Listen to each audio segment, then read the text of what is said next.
Hi friends, hope you're whelmed. This video is probably going to be my longest one yet, so grab a snack, your favorite beverage, and snuggle in. A new year means new tech, and for those of you watching this video as you lovingly cradle your new console or gleefully behold your new PC, you're probably realizing just how many different cozy games there are on the market. Like, a lot. Many of which don't require constant microtransactions to play through. The genre has exploded in popularity recently, especially among women and older people who are new to gaming as an outlet. There was a decent blog published in September of last year exploring cozy gaming's chokehold on the industry as a whole, and the genre-specific allure to a more diverse set of players, with a focus on mental health, mindfulness, and relaxation. I'll link it down below if you want some light reading, but basically, to celebrate your new devices and interest in cozy games, I thought it would be fun to make a cozy game starter pack video. Games I mention are a mix of new and old, and I think towards the end of this year, I'll try to make an updated version with a focus on newer games. Most of the games covered are for multiple platforms, so there should be something for everyone. I won't be talking about the obvious genre staples like The Sims, Animal Crossing, or Stardew Valley, and for brevity, I haven't included any farming sims in this video either. There are lots, and that could be a separate video by itself, so we'll see.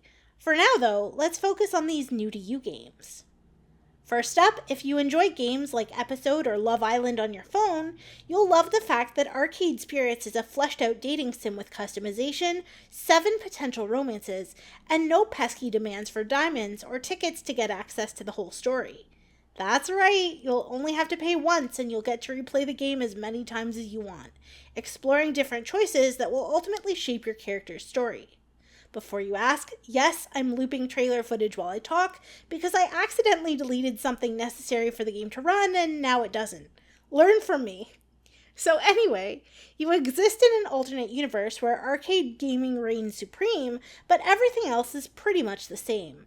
After leaving yet another dead-end job, you'll be nudged into applying at the Funplex, a plucky little arcade staffed by the characters who will eventually become your found family, and if you're so inclined, something more.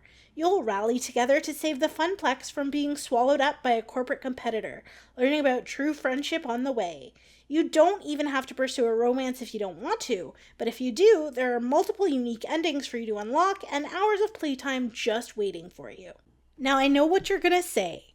Jess, you spend too much time talking about the Detective Grimoire franchise. And you're right. But that's because the games are solid mysteries, have challenging puzzles, and both of the ones readily available have immense replay value, at least for me. Also, I promise, this will be the last time I mention these games until March. Unless the next game drops unexpectedly, then all bets are off.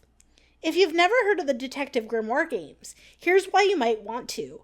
Both the first game, Detective Grimoire, aka Detective Grimoire, Secret of the Swamp, and its follow-up, Tangle Tower, are intricate point-and-click mysteries that force you to use your noodle instead of just holding your hand from the crime scene to the conclusion. While their plots are different, the first game involves trekking through a remote swamp where your prime suspect is a famous and fictional cartoon character.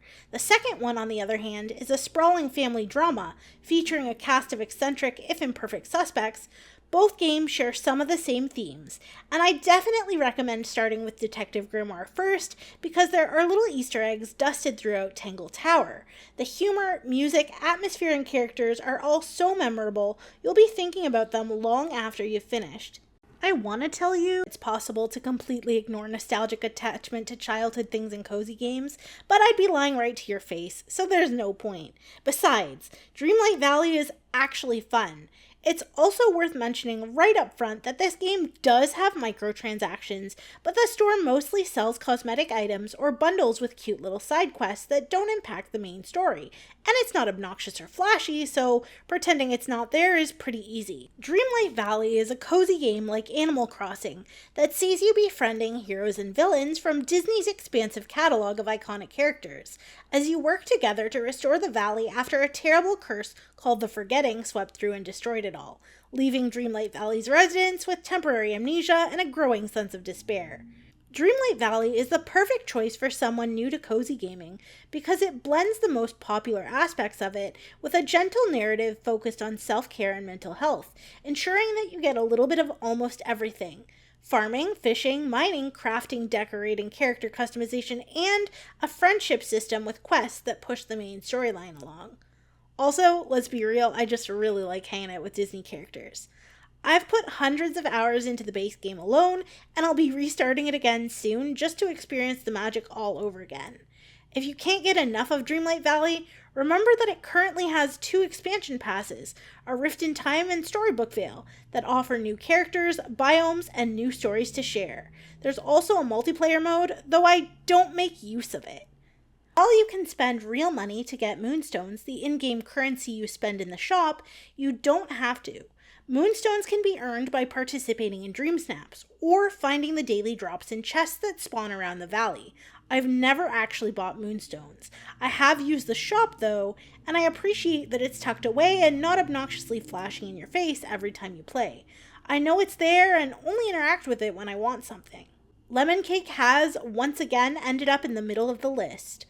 And before we get into it, if you like this video, consider subscribing and leaving a like. It definitely helps. Now, back to the games. I've spoken at length about Lemon Cake, a bakery management sim with an impressive skill tree, cute aesthetic, and enviable list of recipes before. And just in case you're looking for games to help with anxiety, I'll pop that video down in the description. It's not exactly like Diner Dash, but it has the same vibes, minus the casual extortion of its player base for extra resources. Also, even though it's a time management game, at its core, Lemon Cake offers relaxation and distraction via serving customers, upgrading your shop, choosing your menu, and even helping adorable kittens find homes. You'll be aided in your quest for success by Miss Bonbon, the ghost of the bakery's former owner, and Inspector Mustache. I'm assuming he's the ghost of a health inspector or something, but whenever he shows up, you'll be catching brightly colored bugs in exchange for experience that will further advance your bakery. It's a slow-paced, often grindy experience, but if you like that sort of thing, you'll love this game. Next up, a fairly short adventure game that takes a swing at reshaping Greek mythology, Mythwrecked is a lot of fun, and if you have a lil gamer at home who likes solving simple puzzles, this may be the ticket.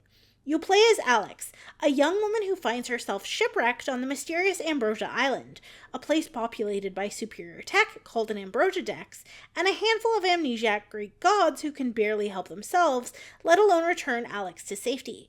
What follows is a gorgeous if simple adventure where you'll be completing various fetch quests, trading ambrosia fruit for special items, and uncovering Ambrosia Island's hidden secrets in a bid to get back home. I definitely understand some of the criticisms for this game, and I have my own. Namely, even with a map that practically holds your hand the entire way, the environments were really similar, so I spent a lot of time trying to figure out where I was and how to get to the next location. Also, I'd basically invented some wild theories for how the game would end, so when I finally got there, I was just a tad disappointed. I still like what we got. In hindsight, maybe I was just a tad too harsh. I was just really invested and wanted more. With all that said, don't expect a perfect retelling of the myths. One of the best parts of the game is the way it redefines its characters and their duties and abilities, giving each of them unique and incredibly human backstories. I definitely developed a soft spot for each of them, especially Hades, and I thought it was really cool that you can in fact pet Cerberus. If you want more of my thoughts on this game, I'll link my review below. I basically had to include Potion Permit on this list, not only because it was one of the first cozy games I started with after I received my laptop, but also because it literally feels like it was made for people who are new to the genre. That's not an insult, it's just incredibly chill. And also, it's pretty easy, so it doesn't demand a lot from you other than foraging and mixing up ingredients with a simple but satisfying puzzle mechanic. You'll play as a chemist who's been summoned from the capital to Moonberry Island, a small sequestered place that distrusts modern medicine and chemists in general because of a rift from many moons ago. Initially, you're there to cure the mayor's ailing daughter, but you'll stay on and slowly gain the trust of the townsfolk as you unravel what happened all those years ago, heal the sick, unlock new areas, and upgrade your tools. And yes, because I know you're wondering, you can pet the dog. I won't spend too much time convincing you to try this early access horse ranching game, but I did review it last year. Here are the highlights. If you want a grindy, play-your-own-way game that lights up your horse girl neural pathways and delivers a surprising amount of serotonin, this is for you. Not only is the art style gorgeous and the music chill, but you'll be enamored with all things equestrian. Picking your first horse, training them, caring for them, racing them, selling them if you so choose, and even ushering in the next generation. It's your job to build up your ranch and revitalize the town of Rivershine, but how you choose to do that is entirely up to you. I'm a big proponent of the more relaxed story mode, as it allows me to experience all the game has to offer without worrying about placing first in the competitions in order to progress. Overall, this game is probably my favorite of 2024 because it encompasses everything the cozy genre already is: relaxing, accessible, and undeniably comfy. One of the undeniable bonuses for me is Ranch of Rivershine is a single player game, which makes it stand out from the pile of online horse multiplayer options, none of which I'm interested in after spending a good 60 hours in Rivershine. Last but certainly not least is the game I didn't even expect to be on this list. I swooped up Stray Gods during the winter sale, and I'm already hooked on it. On the one hand, I really shouldn't be surprised by this because I went through an annoying Hamilton phase that included buying themed bookmarks off of Etsy and looping the soundtrack for hours, but on the other, it was nominated for 6 awards and won 2, so you know it's not just me fangirling. Stray Gods has a star-studded voice cast, yes, I mean that, and the game also has a compelling story. You play as Grace, a rudderless vocalist who left college and has no idea what's next. She meets Calliope, the last of the Muses, in a twist of fate, and is accused of unaliving her less than 24 hours later. Also, Calliope is a god with powers, so that's cool. Sentenced to a grim fate if she can't exonerate herself, Grace pleads her innocence with the pantheon of Greek gods and buys herself time to investigate. Calliope left Grace a parting gift in the form of cool musical powers, which means you can never go too long without hearing a Broadway-worthy musical number. But the thing that makes the game really stand out is you're the one choosing the lyrics and most of the dialogue options. At the start of the game, you're given the option to choose Grace's main personality trait, and that single trait will unlock special options during conversational scenes. Picking lyrics doesn't seem to be restricted to traits, at least not that I'm aware. I haven't finished the game yet, but your choices have consequences, so you'll want to be as strategic as possible if you want a certain outcome. Any way you slice it though, your eardrums are in for a treat, so I don't think you can really go wrong. So there you have it. You can probably tell by this list that I'm all about the games that offer player freedom, or at least choices that shape the narrative. But now I'm wondering, what games have you absolutely loved recently? If you made it this far, thanks so much. I'll see you next time, and I hope 2025 is good to you.